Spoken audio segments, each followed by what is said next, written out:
Game 4 against Philly wasn't pretty, it wasn't flashy, but it was gritty, resilient, and perfectly Dodger blue, and now the Dodgers are headed back to the NLCS.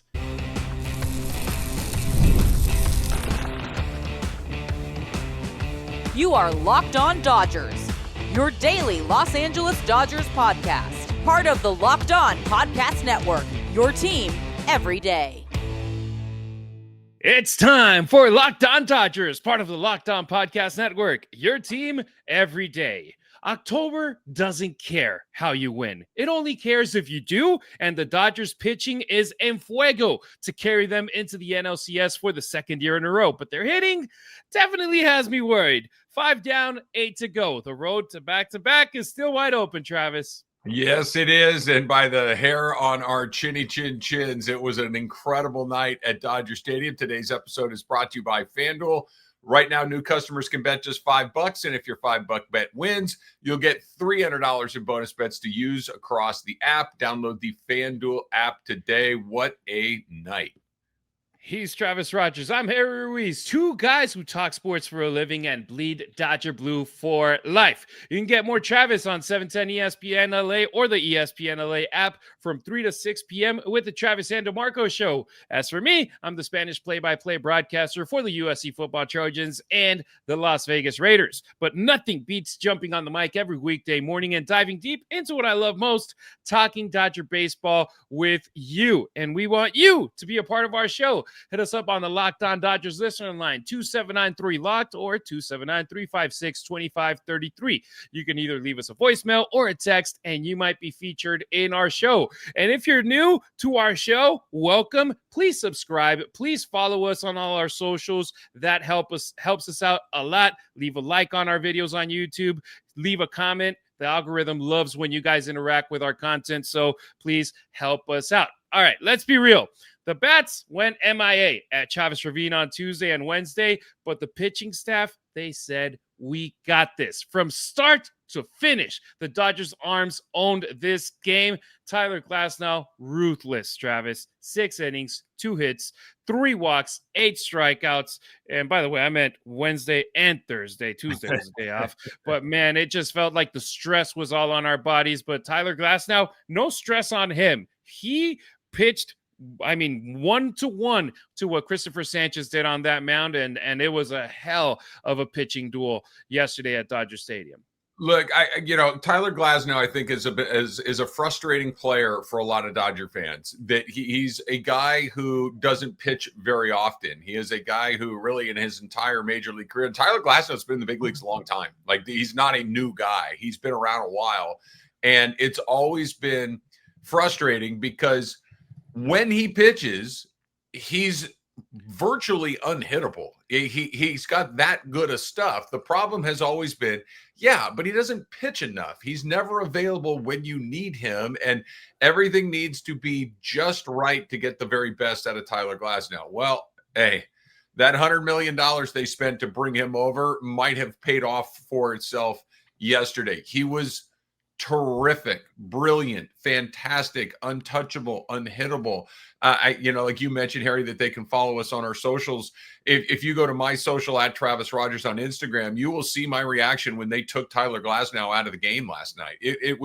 I'm still bothered by it. I know the Dodgers won the game, and I'm thrilled that they advanced, but I still do not understand why they took him out of the game. He was that good. I was willing to ride him well past the point that they did.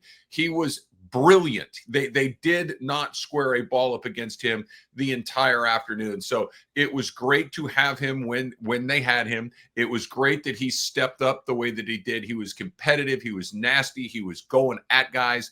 I loved every single second of it. And like you mentioned, it wasn't just him. It was, Emmett Sheehan pitched pretty well. I know he gave up a run and made that mistake at first base, but he did a good job to hold that at 1 run. Sasaki, come on, man. What in the world? Here's the thing. Look, I played baseball for a very long time. I never seen one adjustment make that big of a difference. Bend your back leg and you turn into that? Really? That's all it took was bend your back leg and you can turn into an absolute Terminator at the back end of the bullpen. It's been extraordinary. And give it up for Vezina too, who came in there and got some very big outs at the end of that game. And the Dodger pitching that the starting pitching did exactly what we hoped it would do, which is carry them deep into games. The starting pitching, with Emmett Sheehan and Roki Sasaki, who I still consider starting pitchers as relief pitchers, has been brilliant. And, they move on because they have pitched like crazy. They won that series because they pitched lights out, not because they swung the bats. And Travis, we weren't kind of surprised. We were shocked that Tyler Glasnow was taken out of the game because he was 83 pitches in. You criticized that move on the air on ESPN LA. I was posting on Twitter. I was like, what the hell is Dave Roberts doing right now? It's still stupid. I know they won the game. It's still the analogy I made on the radio yesterday was, they were saying, well, let's see if it works. I'm like, no. I could run across the 405 freeway at rush hour and I could not get killed. It doesn't make it a good decision. It's still a dumb decision. I may have survived it, but it doesn't make it a good decision. It was an incredibly bad decision because the pitch count was so low. The dominance was so significant. I still don't understand it. So this is the part where post-game, I understood it. Doc said that Tyler was cramping through the 5th and the 6th innings. I was like, okay, that at least gives you an explanation where it's like, what the hell are you doing okay, he wasn't at 100% on the mound in that moment. And I mean, we've spoken about it before on this podcast, Travis, if the most minimum thing isn't going his way, we can lose Tyler Glasnow on the mound and his focus isn't on the game, but he remained on his A game, and he got the Dodgers through this game and got them a win in his first ever postseason start with LA. He wasn't on this roster last year when the team won the World Series. He did it this year. You've been a former pitcher before, Travis, in college. When you're cramping on the mound, you're not pitching at your best. Correct? You look pretty good to me. I mean, this feels to me like, look, I will take everybody at their word. Sure. He did not look like he was anything other than absolutely dominant. You know what I mean? Like, I get it. Okay, he's cramping. Fine. I don't know what to say, Harry. I don't want to sound bad, Travis. This is the same manager, Dave Roberts, that told us less than 48 hours ago that Tanner Scott wasn't in the building because of a personal reason, and then he gets taken off the roster because of an injury. So was it one thing? Was it another? He looked fine to me. I'm not in his body. I don't know. Maybe he said I'm cramping. I still hate the decision. Same. At least I understand it now. Yeah. I don't know, man. He didn't look crampy to me. He looked like he was pitching awfully well. But look, right now, we just got to say it as if you're watching us on YouTube or at any other video platform, the pitching carried the Dodgers into the NLCS. And the one game that they lost was the one where their starting pitcher didn't deliver the same way that a Blake Snell, that a Shohei Ohtani, that a Tyler Glasnow did. And man, did it make me happy seeing that picture in the clubhouse of the starters celebrating, because this rotation is finally what we were all expecting it to be when they did all those moves in the offseason, where I was like, holy crap, we got the Avengers of pitching in our starting rotation right now, where it's like they're unstoppable. And whoever we play next, I'm pretty sure they're freaked out just looking at how our starting pitchers have thrown in September and October. It's going to be nearly impossible for anybody to get anything consistently against these guys. And I think the rub was, if you're the Cubs, if you're the Brewers, if you were the Phillies, I think, maybe even in your wildest dreams, if you were a member of the Cincinnati Reds or a fan of any of those teams, your thought was, hey, maybe we can chase those guys out of there and we can get to them in the 8th and the 9th inning, and we'll find a way to, just kind of catch them right at the end of the race. Well, Sasaki has changed all of that. You still got to get through that 8th inning, which has been their bugaboo a little bit, but Sasaki has changed all of it. this isn't just a, hey, he's the best among a bunch of bad options, that he's a little bit better than Blake Trinan. He's a little bit better than Tanner Scott or whoever else they might have been bringing out there. He has been unhittable, and he looks completely unflappable, which I think is just as important as this, that we talked about it the other day, Harry, and what was it, in game 2, where they brought him in with the tying run on base and 2 outs. And I said it at the time, I'm like, that's about as high pressure as it gets. Turns out, no, it's not. Last night was about as high pressure as it gets, and they needed him for 3 innings, and he went out there and just sat, and was throwing 100 miles an hour, was throwing that incredible splitter that he throws along the way. And he gave them length that I don't think they really could have counted on from any of those other guys. And maybe Robleski could give you 3, maybe Sheehan, but that was such an unbelievable performance. And now that you don't have to play again until Monday, he gets plenty of time to rest and get back to where he needs to be. Because, look, we were hopeful that maybe they could figure it out. And I think right now, Harry, when you look at this Dodger team, they can't win the World Series unless Sasaki continues to pitch like this, because the starters are doing what they're doing. I think the hitting will come around. We'll talk about that in a little bit. But to have that hammer at the back end of the bullpen and know that, hey, if we get the lead and we can get to the 8th or the 9th inning with the lead, we're in great shape. Game changer.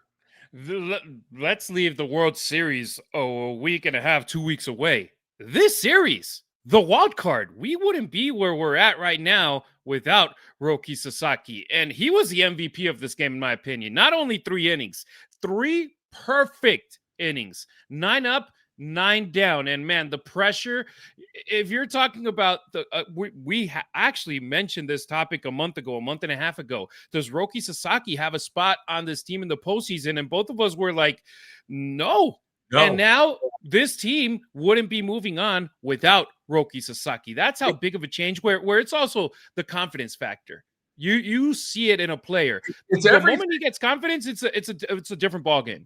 He's got his shoulders back. He's firing. He's throwing strikes. He's being real aggressive. When you and I were talking about the potential of him coming, adding to the team as a relief pitcher late in the season, you know where I was. The everydayers know where I was. I'm like, dude, he walks too many people. You can't walk people, and you really can't walk people in the postseason. And Sasaki was walking people like crazy.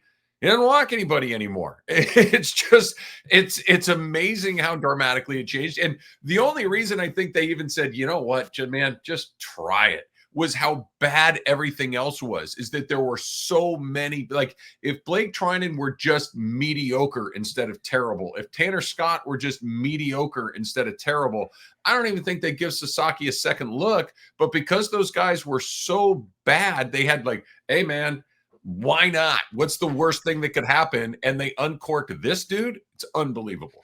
It was a blessing in disguise for the Dodgers that we had to go through those bad moments with the bullpen, with those high leverage arms that were high priced, that all of a sudden here comes this rookie Japanese pitcher who we hadn't seen since May come in and absolutely dominate like we wanted him to in the regular season. And you said it about the confidence that he came with. The last time we saw him prior to him coming back, I mean, I'm not even trying to be funny or mean or this is a statement of fact. True. I know it's true. He was crying in the dugout. Like, he had tears running down. He had performed so poorly. It seemed like the moment had gotten so big for him that he was just overwhelmed by it all. And I'm not picking on the guy.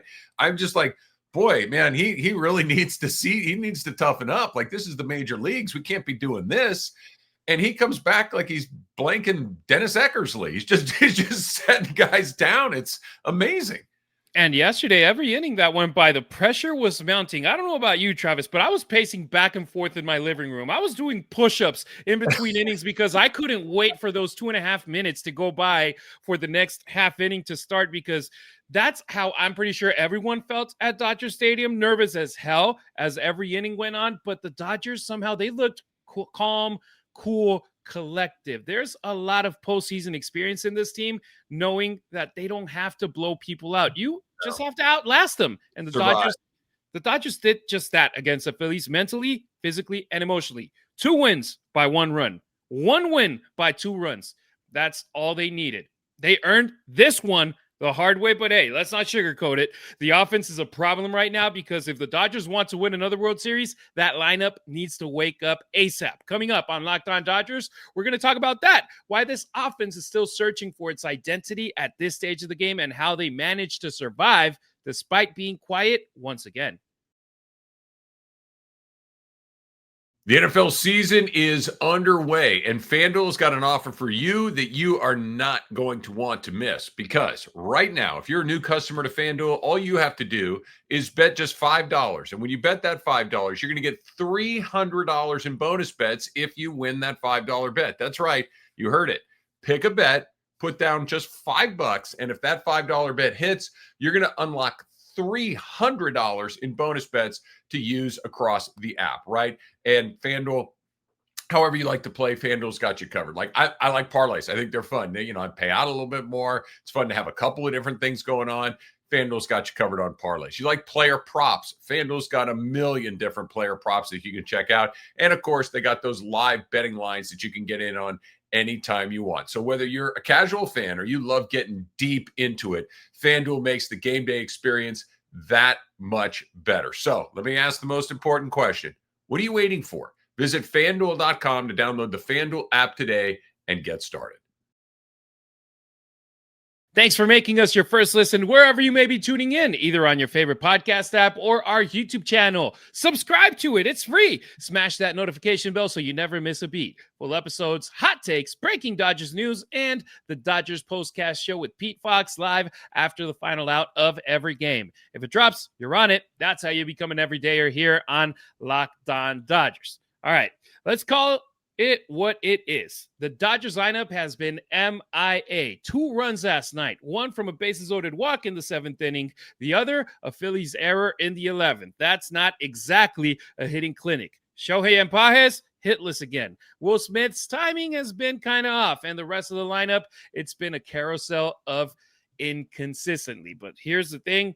They haven't folded Travis, and sometimes in October, that's all that matters. Good teams find ways to win even ugly games. Yeah, look, it would be nice to see those guys hitting like we know they're capable of hitting. But here's the cold, hard truth, I think. First of all, the pitching in the playoffs is always going to be very, very good. These teams are still playing at this time of the year because their pitchers are performing at a high level. So everybody's performance, I think, is going to come down a little bit. The pitching always has an advantage. I think that's number one. Will Smith did hit the ball hard a couple of times yesterday. I know he didn't have a ton of, to show for it, but I think to your point, I think he's starting to see it a little better. And I think the hits usually follow that pretty quickly. So not so worried about him. Also, as a right-handed guy, I think that kind of informs what I'm going to say next. I was listening to Freddie Freeman after the game. I was listening to Max Muncy after the game. Obviously, Shohei didn't speak a lot because, he's not going to, do a ton of interviews like that. But without exception, the first thing out of Freddie Freeman's mouth in the clubhouse, the first thing out of Max Muncy's mouth in the clubhouse was, those guys over there, those left-handers that they're throwing at us are absolutely filthy. Like whether it's Sanchez, whether it's Luzardo, whether it's Suarez, those are about as good a left-handed arms as you're going to see anywhere. So that they locked up Freddie, that they locked up Shohei, that Muncy, Muncy got a big hit there in the 11th inning, but that is a huge advantage knowing that those guys are gone and into the net. That's as good as pitching as you're going to see. I do think that was more a function of what Philly was doing well than what the Dodgers weren't doing. The Dodgers were hitting against Cincinnati. The right-handed dominant and obviously not nearly as good. I think this was a Phillies pitching their what's off than it was the Dodgers really struggling. I think the Dodger offense will bounce back. It's going to need to bounce back. You try to win a bunch of games 2-1 and 3-2 is a really tall order. Now, they found a way to do it, but I'm not terribly pessimistic about where the offense is. I think that has a lot to do with Luzardo was unreal yesterday. He was just setting guys down one after the other. So I'll tip my cap to the Phillies much more so than I'll criticize the Dodger hitters. Now, if the Brewers carve them up like that or the Cubs cover them up like that, I think that's a little bit of a different story. But the Phillies pitched wonderfully and the Dodgers just did barely enough to survive. Yeah, I'm just looking at the depth chart right now for the Milwaukee Brewers and the Cubs. Unlike this squad, the Phillies that we just faced, where it was lefty, lefty, lefty when it comes to the rotation, and they threw in a curveball with Aaron Nola starting Game 3 as an opener, and then sitting him down in the after the second inning. Look at the Brewers. They got Peralta, Priester, they're both right-handers. And then Quintana, Gasser, they're left-handers. The Cubs, Boyd, Imanaga, lefties. Then the other four guys that they have on the rotation, righties. So you're not going to face three consecutive lefties as a starter in the rotation, or in this case for the Dodgers, pretty much four, because they went again with Sanchez in Game 4. So that's going to be a big break for the boys in blue. And let's remember, starting the NLCS, it's a best of 7 series. You got to win 4 games. So that I feel even benefits the boys in blue even more.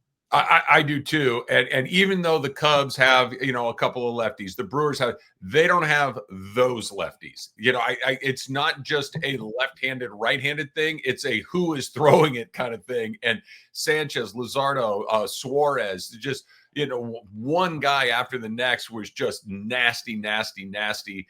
Because you saw it when Matt Strahm and some of these other guys came in, they had a little more success against those guys. Because no disrespect to Strahm, he was an all-star a couple of years ago, but he's not that. Those guys were that good, and they, Dodgers did what you need to do by hook or crook, scrape together some hits, scrape together a walk in a big situation. By the way, Teoscar Hernandez, what are we doing in that at bat? That was absolutely horrible, but they got it done. And even Pages, look, we haven't talked about it yet.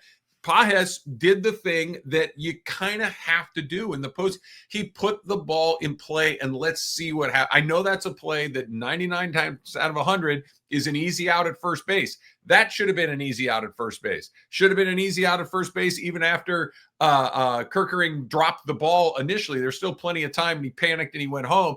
But this is what happens when the ball's in play. The Phillies were making a million defensive plays. Trey Turner was amazing at shortstop yesterday.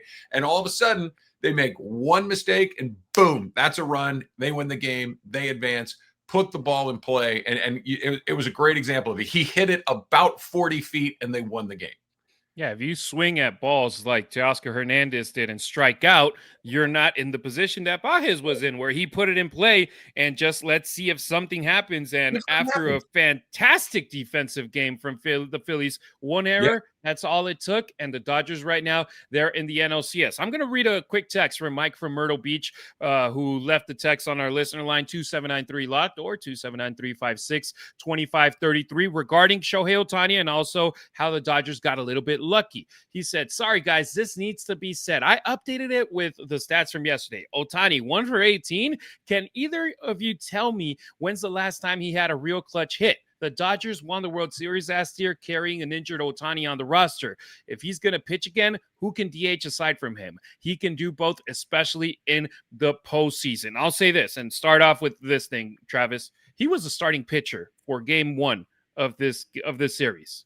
And then if I recall correctly, it was Game 2 where he had the clutch single to give the Dodgers a 4-run lead in a game that they needed each and every one of those runs to end up winning the game. So that 1 for 18, that one hit was the one that gave the Dodgers the win in Game 2. He started Game 1 where they won. That's 2 wins out of the 3 that the Dodgers needed to make it to the next round. I know there wasn't consistency, but Shohei Ohtani, even at his lowest level, was walked with runners in second and third. And because he got walked intentionally, Mookie Betts got the opportunity to have a hell of an at-bat against one of the best closers in baseball and walk in the run that tied the game and let the Dodgers go into extra innings. So even a less than 50% Shohei Ohtani helped this team win each of the 3 games that they won in the divisional series.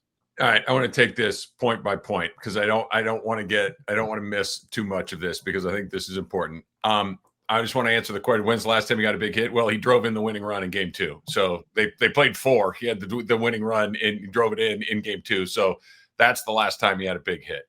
He had 2 home runs in Game 1 against Cincinnati Reds in the first round. Pretty good game. Couple of home runs, not such a bad start. Like you mentioned about the hitting. You made, I think, the most important part. This man is ice cold, and they still said, nope, give me the next guy. I don't want any part of that. And part of the reason is because Suarez Duran was on the mound at that point. Duran's right-handed. And they're like, nope, this is much more about the Phillies pitching than it was Ohtani. Look, he was swinging at bad pitches. He's cold. I'm not pretending he's not cold. He's doing a thing that I think is a really good tell on when a guy's struggling. He's taking strikes and he's swinging at balls. That's how you know a guy is really out of sorts. And he is. He's Shohei Ohtani.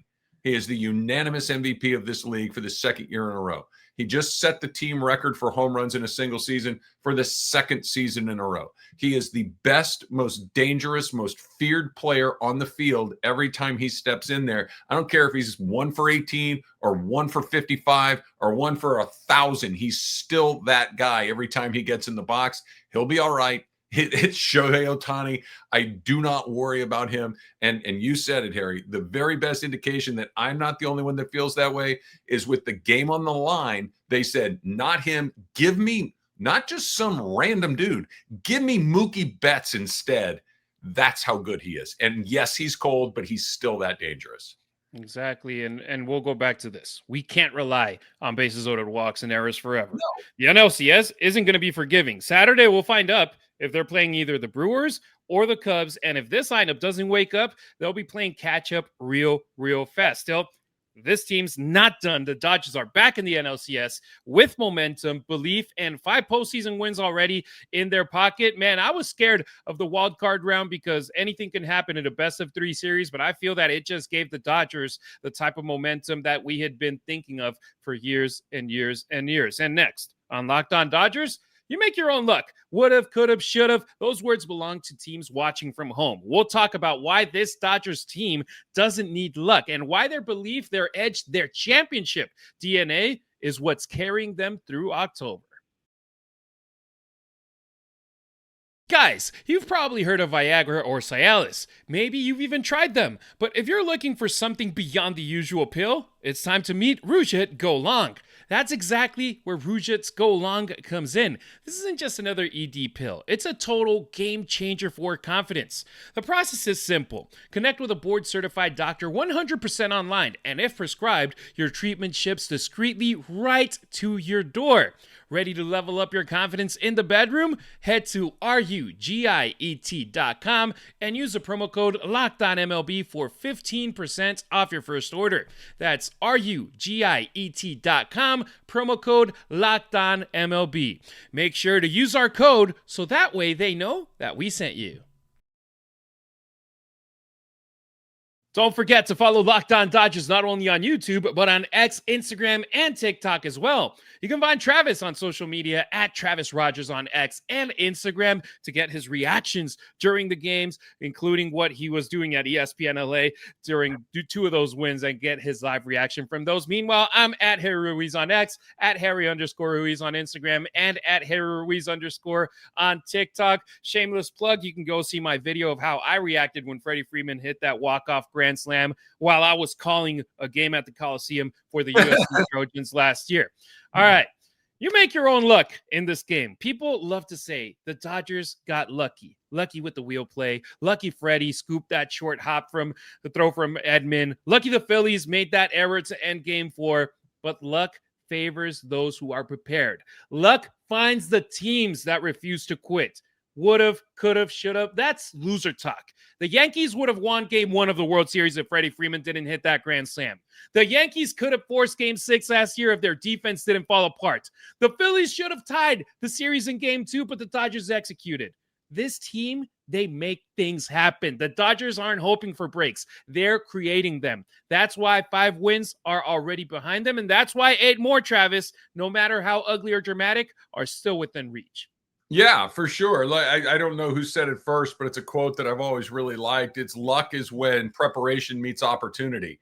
And the Dodgers have taken advantage of all of those moments. Yeah, Freddie had to make a huge dig, but he did because he was prepared and he'd done the work. Yes, the Dodgers got a little bit of a break when it came to a bases loaded walk, but part of the reason is that Mookie Betts is standing at home plate, and everybody knows Mookie Betts is pretty darn, dangerous hitter, and guys get careful. So I don't really subscribe to it was handed to him. The game-winning play, yeah, sure. I mean, the guy, I honestly feel bad for Kerkering. It was such a botched play, but it happened, right? You take it. Sometimes you got to get a little lucky. Aaron Judge dropped a fly ball in center field. You know, they made a bunch of mistakes in the 5th inning of Game 5 a year or so ago, and the Dodgers took advantage of it. Look, you give a good team like LA an extra out here or there, they're going to take advantage of it. You know, I thought that the Phillies did a great job of taking outs off of the table with some great defensive play, and the Dodgers just kept coming at them. They kept taking advantage.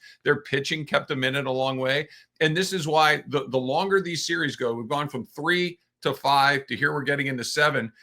It favors the team that's the better team. And I do believe that the Dodgers were obviously better than the Reds. I think they were better than the Phillies by, you know, maybe this much, but they were better. And I think they're better than both Milwaukee and Chicago. And I think that they're going to be able to take advantage of that. Do not give a team like this a feeling of we're supposed to be here. We're catching the breaks that we're supposed to finally have. We talked about it a lot, Harry. They had not had a good long run of high quality baseball, of a good fortune, their best players playing like their best players in a long time. And now they kind of have. I think they've won 9 of their last 10. You know, they weren't going to go through the playoffs without losing a game. They're all of this baseball stuff that tends to even out over the course of a 6-month season. The Dodgers are finally starting to catch some breaks. And when you're more talented to begin with and you catch some breaks, it's really tough to beat you. Yeah, it's actually, I think, the 10 out of the last 11 that the Dodgers have won. The last 2 in Arizona, the 3 in Seattle, 2 against the Reds, these 3 against the Phillies, including 1 loss against them. I mean, double-digit wins in an 11-game span. That shows you that this team is in a good spot. I'm going to go back to our listener line and read the second half of Mike from Myrtle Beach, his text. He says, seems to me one of you said that they need to push the Phillies over the cliff. And then he says, the Dodgers narrowly escaped with the win on Monday night in Game 2. And they know that, especially after that terrible Edman to Freeman throw to end the game, Schwarber smash onto the right field roof destroyed Yamamoto. No leadership, no fire, no guts. And that shows you there's even people within our own family that follows the Dodgers that are like, man, we're getting breaks here, breaks there. I insist. This team, if you watched 162 games of Dodger baseball this year, or even if you just watched 100, how many times has Freddie Freeman bailed out Mookie Betts with throws to first base, or other infielders at third, at second that just made bad throws, and Freddie saves them over and over and over again? This man has done it repeatedly this season. And then at the same time, how many times have we seen somebody walk Shohei Ohtani to load the bases, and then Mookie Betts just absolutely make them regret that move a couple of pitches later? This is the same Dodger team that we've seen all season long, Travis. It's no surprise, and they just capitalize on opportunities that they have, because this isn't about perfection. It's about persistence. It's about a team that knows how to grind, how to adjust, how to win when everything around them says they shouldn't.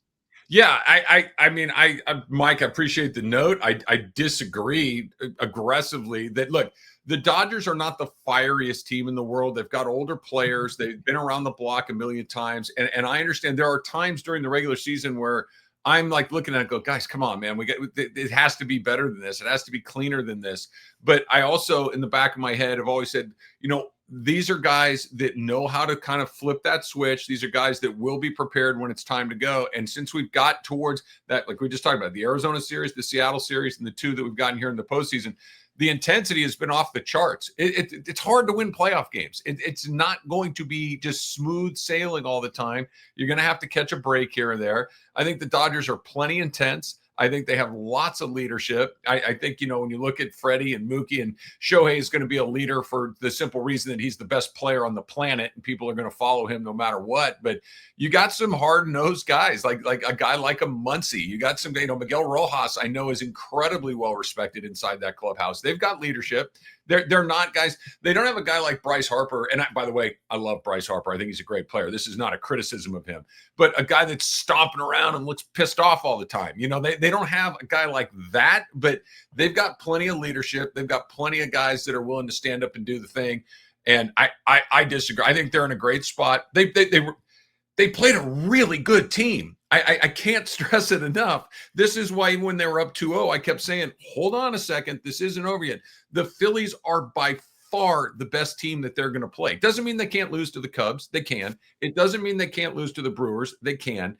What I'm saying is the Phillies were the best team they're going to play. And then it came down to a play and a run here or there is not a surprise to me. You're not going to, this wasn't the Reds that you're going to bludgeon 8-2 every night. It's not like that. These games are going to be close.